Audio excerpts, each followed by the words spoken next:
হরে কৃষ্ণ সবাইকে, আশা করছি তোমরা সকলেই ভালো আছো। তো আজকে দুপুরে রান্না করতেছিলাম হচ্ছে পুঁই শাক। তো পুঁই শাক আলু দিয়ে আমি চাচ্ছিলাম একটু ঝুল ঝুল রান্না করব। আবার মশলাতে আমি কি দিয়েছিলাম, সেখানে দিয়েছিলাম হচ্ছে গিয়ে পোস্ত, সরিষা, কাজু বাদাম, নারিকেল বাটা, আর সাথে দেখো আমি পনিরটা ভেজে এখানে দিয়ে দিছি। তো খুবই ইয়ামি লাগছিল এইভাবে খেতে। এই ফার্স্ট টাইম আমরা এইভাবে খেলাম। এটা নিজে থেকে একটা আইডিয়া করলাম যে এইভাবে রান্না করব। তো খেতে সবাই খুব লাইক করছে। তোমরা এইভাবে খেয়ে দেখতে পারো কীরকম লাগে।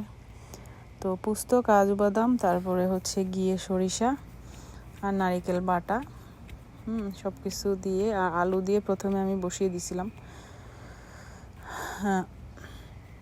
পুঁই শাকের ডাঁটাগুলোও দিয়ে দিছি সাথে।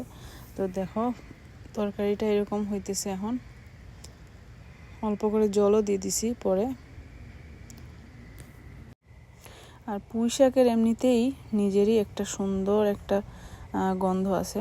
আর সাথে আর যে মশলাগুলো দিলাম এগুলো খুবই দারুণ, যেমন সরিষা, তারপরে পোস্ত, এগুলো দিলে এমনিতেই তরকারি খুব ইয়ামি হয়। তো এইভাবে একদিন রান্না করে খেয়ে দেখো সবাই। আর ভালো থাকো সবাই। হরে কৃষ্ণ।